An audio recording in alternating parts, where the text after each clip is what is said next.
One Sabbath, as Jesus was going through the wheat fields, his disciples were picking the heads of wheat, rubbing them in their hands and eating them. Some Pharisees said, "Why are you breaking the Sabbath law?" Howdy. He ain't thinking bad. He thinks he is. Yeah. Jesus replied, "Haven't you read what David and his companions did when they were hungry? He broke the law by going into God's house and eating the bread of the presence, which only the priest can eat. He also gave some of the bread to his companions. Then he said, the human one is Lord of the Sabbath." On another Sabbath, Jesus entered a synagogue to teach. A man was there whose right hand was withered. The legal experts and the Pharisees were watching him closely to see if he would heal on the Sabbath. They were looking for a reason to bring charges against him. Jesus knew their thoughts, so he said to the man with the withered hand, "Yeah, get up and stand in front of everyone." He got up and stood there. Jesus said to the legal experts and Pharisees, "Here's a question for you. Is it legal on the Sabbath to do good or to do evil, to save life or to destroy it?" Looking around at them all, he said to the man, "Stretch out your hand." So he did, and his hand was made healthy. They were furious and began talking with each other about what to do to Jesus. During that time, Jesus went out to the mountain to pray, and he prayed to God all night long. At daybreak, he called together his disciples. He chose 12 of them, whom he called apostles: Simon, whom he named Peter, his brother Andrew, James, John, Philip, Bartholomew, Matthew, Thomas, James the son of Alphaeus, Simon, who was called a zealot, Judas the son of James, and Judas Iscariot, who became a traitor. Jesus came down from the mountain with them and stood on a large area of level ground. A great company of his disciples and a huge crowd of people from all around Judea and Jerusalem and the area around Tyre and Sidon joined him there. They came to hear him and to be healed of their diseases. And those bothered by unclean spirits were healed. The whole crowd wanted to touch him because power was going out from him and he was healing everyone. Jesus raised his eyes to his disciples and said, "Happy are you who are poor, because God's kingdom is yours. Happy are you who hunger now, because you will be filled. Happy are you who weep now, because you will laugh. Happy are you when people hate you, reject you, insult you, and condemn your name as evil.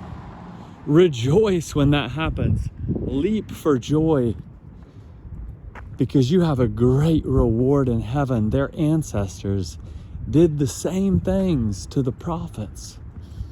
But how terrible for you who are rich, because you have already received your comfort. How terrible for you who have plenty now, because you will be hungry. How terrible for you who laugh now, because you will mourn and weep. How terrible for you when all speak well of you. Their ancestors did the same things to the false prophets.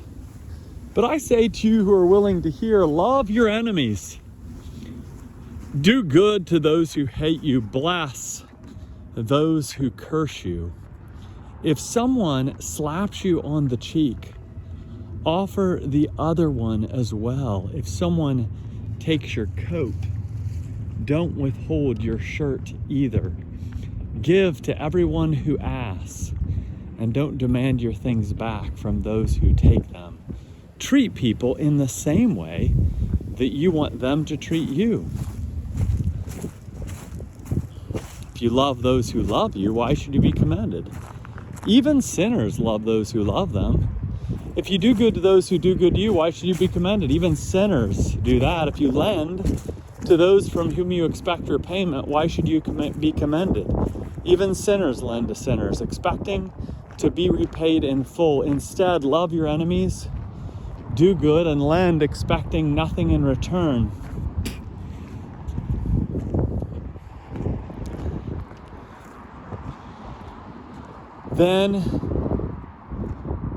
And lend, expecting nothing in return. If you do, you'll be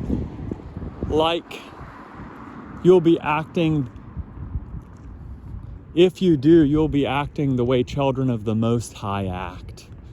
For He is kind to ungrateful and wicked people. Be compassionate, just as your Father is compassionate. Don't judge and you won't be judged. Don't condemn and you won't be condemned. Forgive and you'll be forgiven. Give and it will be given to you. A good portion, packed down, firmly shaken and overflowing, will fall into your lap. The portion you give will determine the portion you receive in return.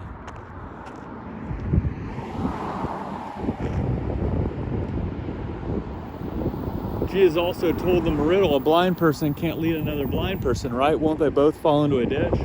Disciples aren't greater than their teacher, but whoever is fully prepared will be like his teacher. Why do you see the splinter in your brother's or sister's eye, but don't notice the log in your own eye? How can you say to your brother or sister, let me take the splinter out of your eye, when you don't see the log in your own eye?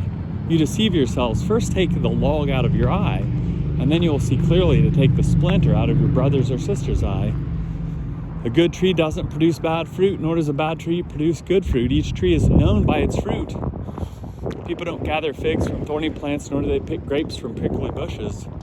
A good person produces good out of the good treasury of the inner self, while an evil person produces evil from the evil treasure. Out of the evil treasure of the inner self overflows with words that are spoken. Why do you call me Lord, Lord, and don't do what I say?